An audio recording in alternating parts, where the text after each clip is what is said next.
14 जगहों पे prefab health and wellness centre बनाने का काम भी शुरू होगा। उसका शिलान्यास आज किया गया है और उसमें अच्युत ऋषिदेव जी के विधानसभा क्षेत्र में ही अकेले रानीगंज में 9 स्थान है।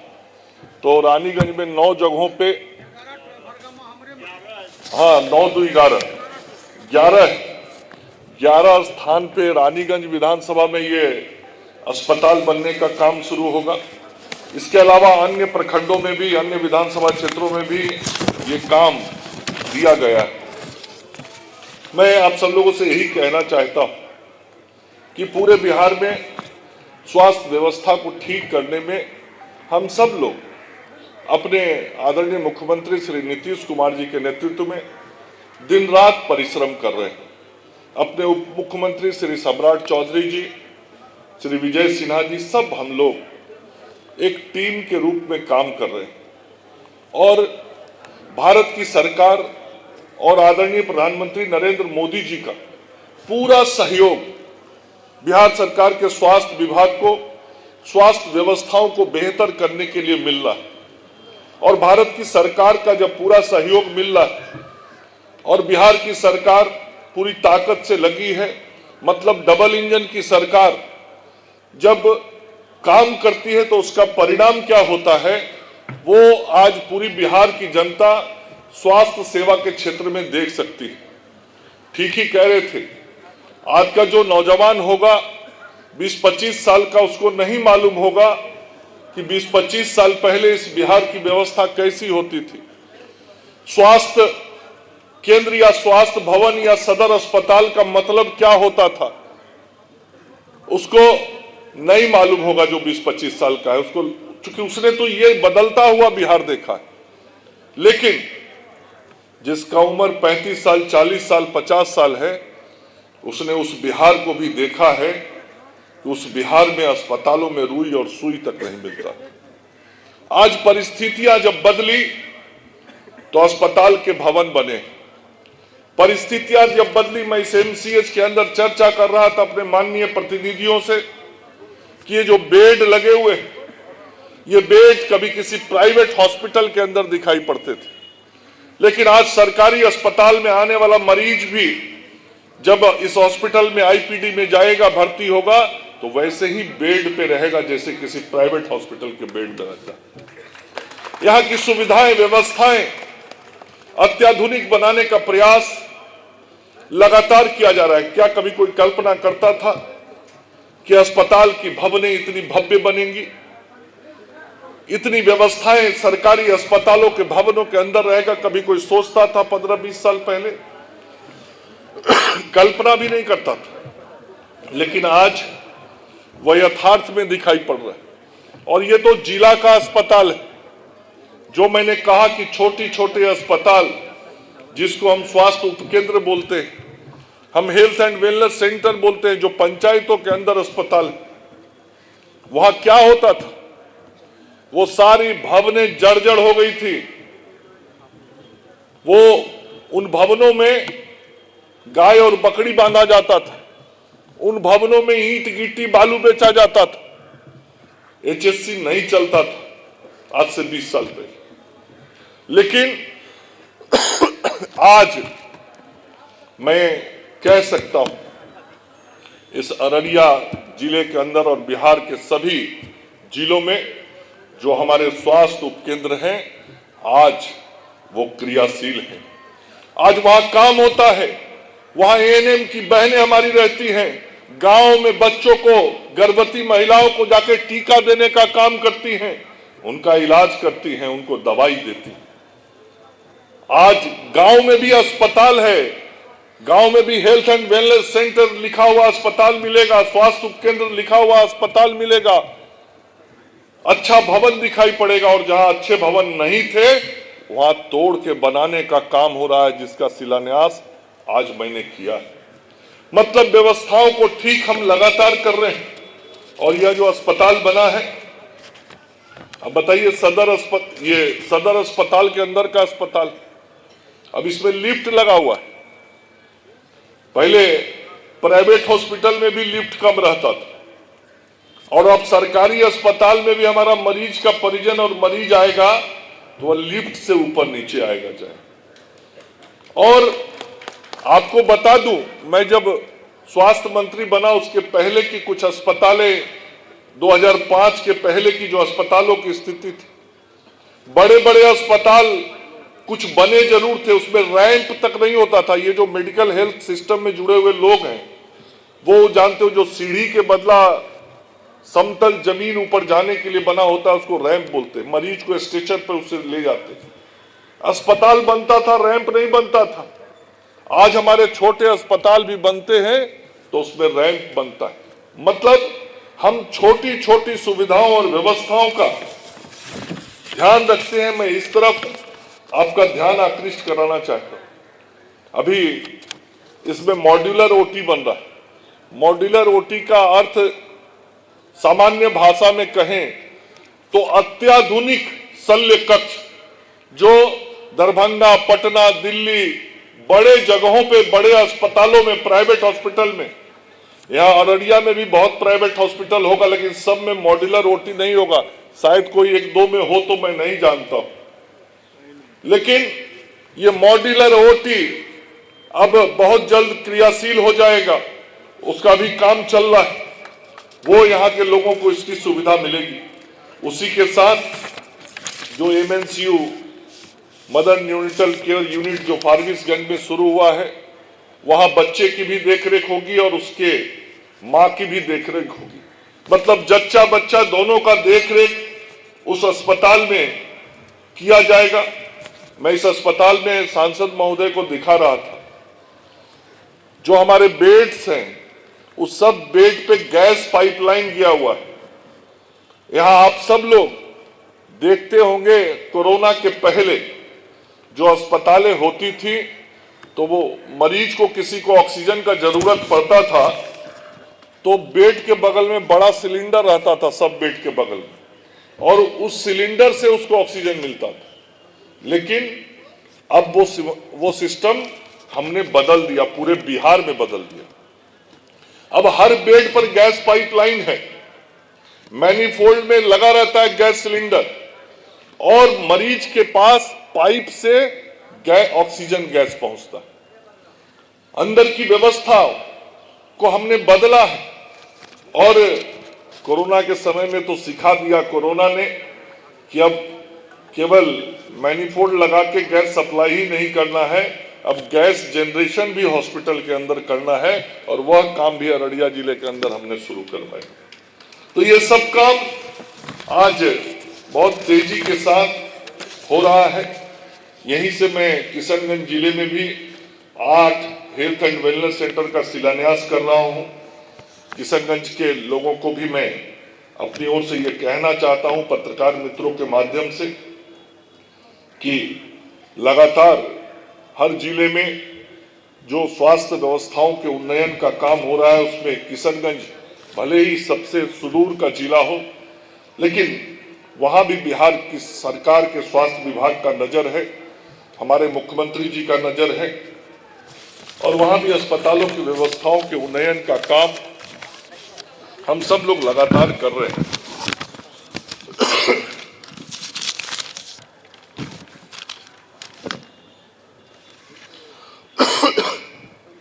यहाँ के बारे में कुछ जानकारी दी गई मुझे, हमारे पत्रकार मित्र ने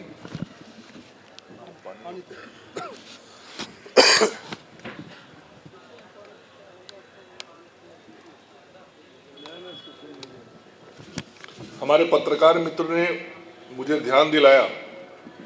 मुझे याद है कि मैंने यहाँ ANM कॉलेज का शिलान्यास किया था, और मैं कल ही जब आया था अजय झा जी के गांव में, वहाँ कार्यक्रम में श्रीदेव झा जी के, तो कल ही मैंने अपने BMSICL के अधिकारियों से उसके बारे में जानकारी ली थी।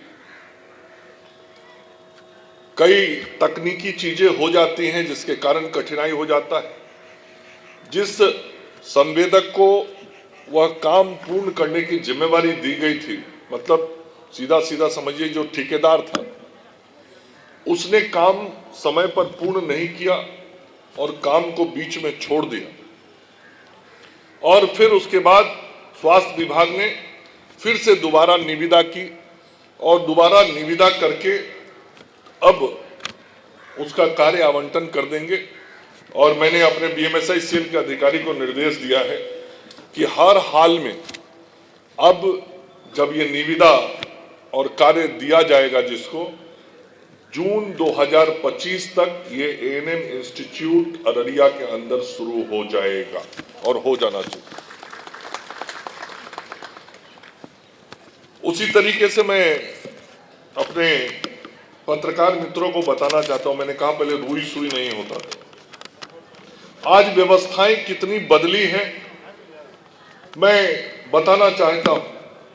आज जो ये जिला अस्पताल है, अभी मैंने ये आंकड़ा अभी लिखवाया है कि अभी कितनी कितनी दवाइयां उपलब्ध हैं। इस जिला सदर अस्पताल में आज 341 प्रकार की दवा उपलब्ध है। 341 लोगों को दवा खरीदना नहीं पड़ेगा यहां जो आएंगे इलाज करने। एसडीएच फारबिसगंज में 262 दवा है। मैं आप ही को बोल रहा हूं, आप कुछ टिप्पणी की है अभी, मैं आप ही को बोल रहा हूं। 262 दवा है। रानीगंज में 211 दवा है। जोकीहाट में 211 दवा है। सीएससी भरगमा में 196 दवा है। सीएससी नरपतगंज में 213 दवा है।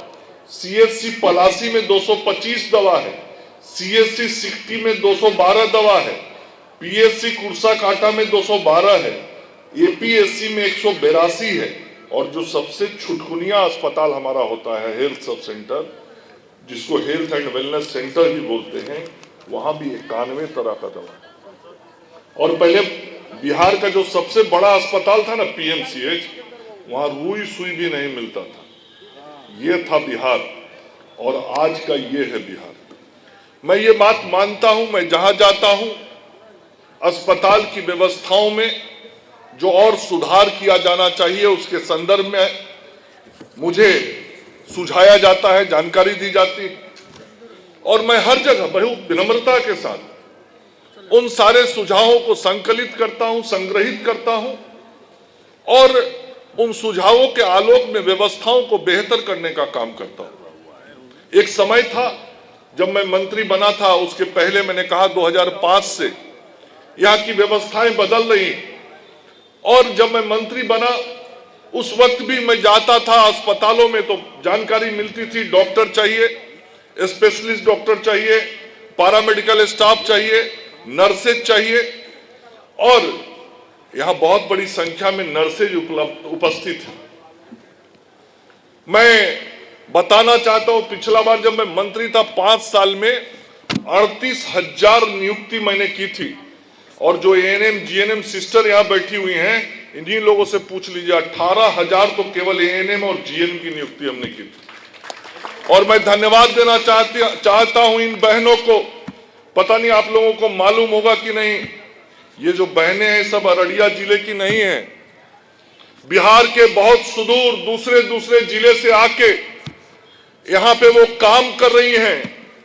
कितना कष्ट में काम करती हैं वो मैं जानता हूं, उनकी कठिनाइयों को मैं जानता हूं। लेकिन उन कठिनाइयों में भी अपने घर से 300 किलोमीटर दूर, 250 किलोमीटर दूर रह के भी जनता की सेवा यहां पे इस अररिया जिले के सदर अस्पताल में ही नहीं, सुदूर एचएससी पर, सीएससी पर, एपीएससी पर कर रहे हैं। और चिकित्सक भी काम कर रहे हैं। मैं जरूर इस बात को मानता हूं कि आज अभी भी और चिकित्सक की जरूरत है। मैं आया तो मैंने धीरे से सुना लैब टेक्नीशियन चाहिए, बिल्कुल चाहिए। मैं भी मानता हूं कि चाहिए। और मैं मानता हूं, इसीलिए मैंने 2021 में 1450 लैब टेक्नीशियन की बहाली की थी। और मैं मानता ही हूं, जानता ही हूं, इसीलिए अभी 15 दिन पहले 2969 और लैब टेक्नीशियन की नियुक्ति के लिए बीटीएससी में अधियाचना भेज दिया है। अगले 3-4 महीना में 2969 लैब टेक्नीशियन और नियुक्त होंगे। और कुल मिला के 17,500 नियुक्ति का कागज मैंने भेज दिया है। ये 17,500 नियुक्ति अगले 3 से 4 महीने के अंदर पूर्ण हो जाएगी। आखिर कमी है तभी तो भेजा है, जरूरत है तभी तो भेजा है।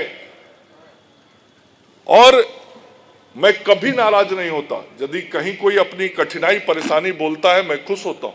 आखिर समस्याएं जानूंगा तभी तो समाधान निकालूंगा। और इसलिए मैं जहां भी जाता हूं, जो भी समस्या सुनता हूं, उसका समाधान निकालने का प्रयास करता हूं। और यहां के भी आपके कई चीजों को मैंने नोट किया है।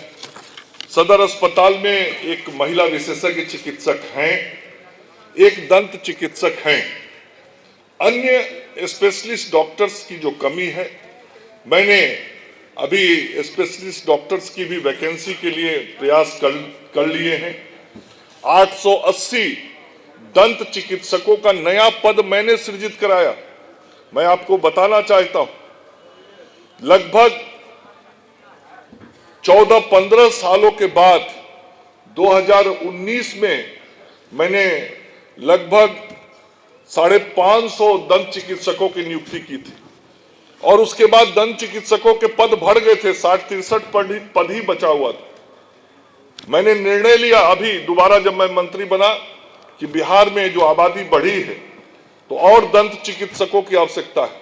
और आदरणीय मुख्यमंत्री जी नीतीश कुमार जी से बातचीत करके कैबिनेट से 880 और डेंटिस्ट का नया पद मैंने सृजित कराया और उसकी बहाली के लिए भी बीटीएससी में कागज मैंने भेज दिया। तो हर चीज पे नजर है। जो हमारे अन्य प्रकार के टेक्नीशियन, सपोर्टिव स्टाफ चाहिए, उनके लिए भी नियुक्ति की प्रक्रिया हम कर रहे हैं। जो हमने कहा कि 17,500 नियुक्ति हमने निकाली। मैं आप सब लोगों को इतना जरूर आश्वस्त करना चाहता हूं कि आज जो व्यवस्था बदल रही है वह व्यवस्था तभी बदल रही है जब डबल इंजन की सरकार है। यदि डबल इंजन की सरकार ना होती तो ये व्यवस्थाएं 2005 के पहले वाली जो थी वैसे ही दिखाई पड़ती। इसलिए आप यदि चाहते हैं, मैं जनता से कह रहा हूं, सेवक के नाते कह रहा हूं, आप यदि चाहते हैं कि यह व्यवस्था इसी तरीके से बदलती रहे, ये दवाइयां यदि आज 350 मिल रही हैं तो कल 450 मिले, आज यदि ऐसा एक बिल्डिंग अस्पताल बना है तो कल इस जिले में 4 और बने, आज यदि 25 डॉक्टर आए हैं तो कल 50 डॉक्टर और आए, मैंने यदि 18,000 नर्सों की नियुक्ति की थी तो 30,000 नर्सों की और नियुक्ति करूं। ये यदि आप चाहते हैं कि ये व्यवस्था इसी तरीके से बदलता रहे तो ये मंच पर जो बैठे हुए लोग हैं इनको यही रखना पड़ेगा, इनको नहीं बदलना होगा। इनको यदि बदल दीजिएगा तो फिर वो वाला व्यवस्था आ जाएगा। इसलिए आप सब लोगों से मैं आग्रह भी करने आया हूं कि जिस मेहनत के साथ हम अपने आदरणीय प्रधानमंत्री जी और मुख्यमंत्री जी के नेतृत्व में व्यवस्थाओं को ठीक करने में लगे हैं, वह ठीक होता रहे, यह आप सबके हाथ में। ठीक कहा प्रदीप जी ने, यह सरकार है और जो सरकार है वह जनता की सरकार होती है। आप मालिक हैं इसके, आपने ही ये अवसर दिया तभी ये हुआ है। आप यदि नई अवसर दिए होते तो चाह के भी हम नहीं कर पाते। यहां आयुष चिकित्सक होंगे, लगभग इस बिहार में 26 साल के बाद आयुष चिकित्सकों की नियुक्ति किसी ने करवाई तो उसका नाम नीतीश कुमार और मंगल पांडे। 2901 चिकित्सकों की नियुक्ति अभी हुई 6 महीना पहले। तो ये नियुक्तियां होते रहे और नियुक्ति होने से क्या होता है, लोगों को सुविधा मिलती है। ये नियुक्तियां होती रहे, काम आगे बढ़ता रहे, ये जरूर हम सब लोग चाहेंगे। और मैं जरूर निवेदन करना चाहूंगा अपने चिकित्सकों से, जो बात सांसद महोदय ने कहा, बहुत आशा अपेक्षा हम सब लोगों की रहती है, जनता की अपेक्षा रहती है कि चिकित्सक महोदय हैं और आप भगवान के दूसरे रूप हैं, तो आपकी उपस्थिति से संबल मिलता है, आपकी उपस्थिति से लोगों का जान बचता है, आपकी उपस्थिति से लोगों के स्वास्थ्य बेहतर होते हैं।